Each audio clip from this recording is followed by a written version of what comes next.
आरोपी रवींद्र एरंडे याच्यावर नोकरीचे आमिष दाखवून शारीरिक संबंध केले व व्हिडिओ प्रसारित केले अशा प्रकारचा गुन्हा दाखल झालेला आहे।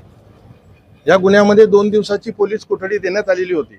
आज देखील या आरोपीला मेहरबान न्यायालयात घेऊन आलेले होते आणि मेहरबान न्यायालयाने पुढील चौकशीसाठी पुढील तपासासाठी 4 दिवसाची पोलीस कोठडीचा आदेश पारित केलेला आहे। आता वास्तविक पाहता रवींद्र एरंडेंनी 2/4/2026 रोजी एक गुन्हा दाखल केला होता एक्स्टॉर्शनचा, पिळवणुकीचा। आर्थिक पिळवणुकीचा गुन्हा दाखल केल्यानंतर त्यात जो आरोपी होता आकाश बकरे, या आकाश बकरेच्या निकटवर्तीयांनी 4 तारखेला या रवींद्र एरंडे विरुद्ध प्रस्तुतचा खोटा गुन्हा दाखल केल्याची प्रथमदर्शनी शक्यता मोठी दिसून येते। त्यामुळे ह्या गुन्ह्यावर मोठ्या प्रमाणात संशय देखील निर्माण होतोय। 4 दिवसाच्या पोलीस कोठडीनंतर नक्कीच न्यायालयीन कोठडीचा आदेश पारित होईल। त्यानंतर लगेचच आम्ही जामिनाची तयारी करणार आहोत। जर जिल्हा न्यायालयाने जामीन दिला नाही तर आम्ही उच्च न्यायालयात देखील जाणार आहोत। दरम्यानच्या काळात ही फिर्याद कशी पॅशिंग करता येईल यासाठी देखील आम्ही आमच्या परीने प्रयत्न करणार आहोत। खरं तर पोलिसांच्या हाती बरेचसे तपासदरम्यान पुरावे हाती लागलेत।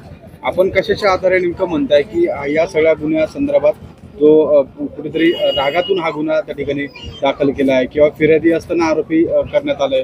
आपल्याकडे नेमकी या संदर्भात काय माहिती आहे? सदरचा गुन्हा हा 2017 व 18 ह्या वर्षाचा सांगितला जातोय फिर्यादीमध्ये। त्याचबरोबर सदरचा गुन्हा 2023 ला एक घटना घडली असे सांगितलं जातंय। मग जर घटना 2017 ला घडली, तुमची शारीरिक पिळवणूक 2017 ला झाली किंवा 2023 ला पुन्हा झाली, तर मग गुन्हा नोंदवायला, गुन्हा दाखल करायला तब्बल 3 वर्ष विलंब का झाला? मग ज्या ठिकाणी विलंब होतो त्या ठिकाणी ही पूर्वलक्षी विचारांती अप्रथॉट ही गुन्हा दाखल आहे असं प्रथमदर्शनी दिसून येतं। आणि ज्या गुन्ह्यावर, ज्या कंप्लेंटवर संशय निर्माण होतो तर संशयाचा फायदा नक्कीच आरोपीच दिला जावा, म्हणून या प्रकरणामध्ये या गुन्ह्यावर संशय असल्याचं प्रथमदर्शनी दिसून येतो। पोलिसांच्या तपासामध्ये काही महत्त्वाचे संशयास्पद जे आहे त्या वस्तू आढळून आल्या होत्या, त्यामध्ये सापाची कातडी देखील आढळून आली। अशा प्रकारचे आर्थिक व्यवहार काय नेमकं या ठिकाणी पोलिसांनी जे नमूद केले की सापाची कातडी आढळून आली, वास्तविक ती सापाची कात आहे आणि कवडी आढळून आली। आता कवडी कोणाकडेही भेटू शकते, आपण देवाऱ्यात कवडी ठेवतो, सापाची कात आहे ती निरुपयोगी गोष्ट आहे। त्याचा आणि जादूटोण्याच्या मुद्द्याशी काही संबंध दिसून येत नाही। त्यामुळे त्या कारणास्तव पीसी घेणे हे देखील मनाला किंवा सत्सद विवेक बुद्धीला पटण्यायोग्य दिसून येत नाही।